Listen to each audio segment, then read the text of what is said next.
swasana hening swasana heneng datan nyabawa upacara adat majuan kapolangkan inggih tata cara pangabekten keparipun Serat Modor manten putri diusung temat dari rekan garwa kinasih panggeping asta ing jenggo manungkul manenggung dengar sanipun Gusti kang murbeng dumadi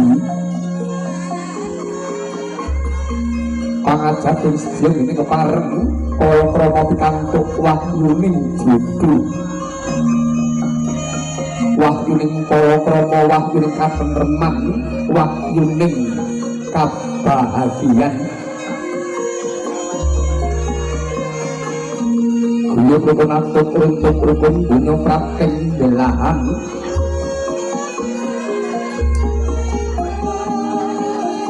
wis kasembatan nggih kemanten putri nggih nyang aras foto dhateng garwa kinasih tumuntun kepareng kadherekaken ngabiyantara sungkem wonten ngarsanipun ingkang Rama kah ingkang Ibu kepareng kaprat sangken pendanipun Ibu juru pangrengga busana Ibu Fitri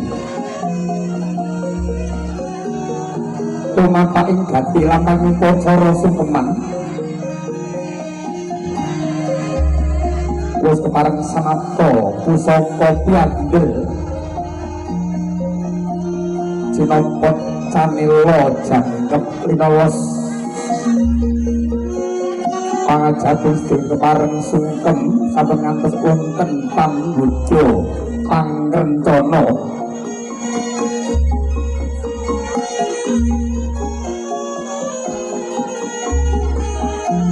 wis kasendadan juga pareng mangsana lon-lonan manungkul gamesan Gusti kang murbeng dumadi kawruhan wis prating undian kang tinuju sigra tumungkul amaripun Kanjeng Yayah Bantala kang ngepengasteng jenggo sinarapan ing cipta kira masuk ing sanobari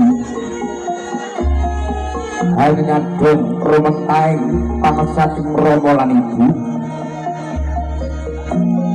mrih estrin griya dene mangun bebrayan tansah manggih bagya mulya Gusti Rama Ibu presagelus pamidanganira wiwir rikmane kan kebaing rasa sutresna asih kawasa dupi kang putra nampi kasih Rama lan Ibu sigra angkles kekes kadi linawasan otot bebayune kembang-kembang wadanane brol ijil ingkang maswa laputa cinandra kadi mutiara ronce karo ingkang purwaning dimati Rama kang sembodo anukir jiwa raganing temanten Ibu kadya papan yoga brata ing salebeting nawa candra dasahari saha glawentah nalikaning swana kantya diwasa paripurna temanten sugeng dhateng Rama Ibu temanten putri lajeng keparengan dhewekaken temanten saringgih sungkem dhateng Rama Ibu temanten kakung lamun ta kapracih nggenya atur sungkem kan prabeda ing ngajeng pangajaping sedya menika saged anumayu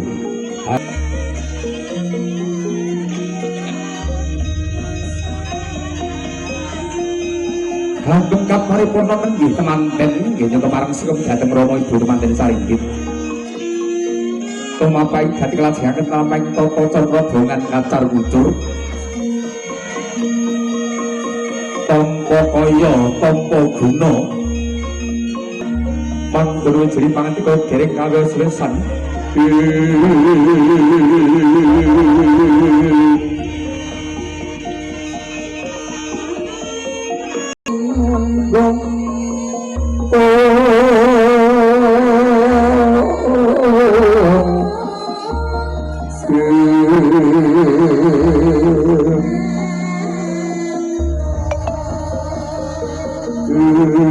Kabarengaken dhateng garwa kinasih alus tingal sok loko wonten tingkel cineket perlambang katen bilih teman kakung gadhahi tanggal jawab dhateng sikep rabinipun kakung bijak Pandrawina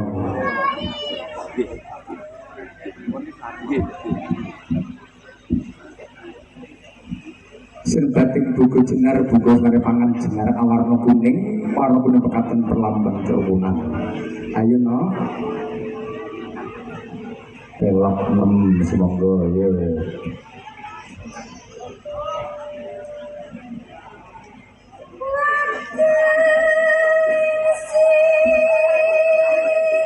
dahar 5 kelimah pekaten pangandikan mugi pangandikan itu pada kakung tansah direstoaken dhateng temanten itu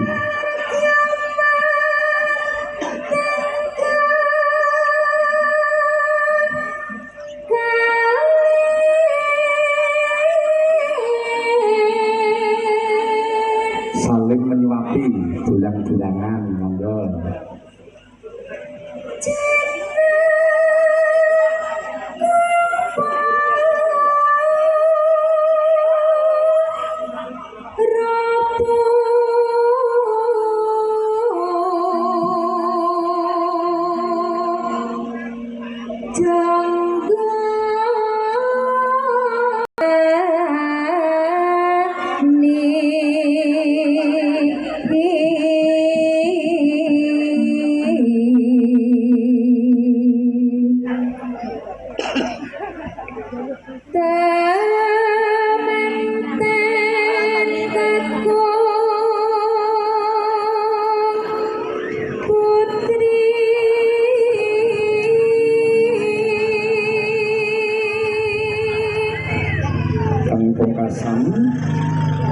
penggawian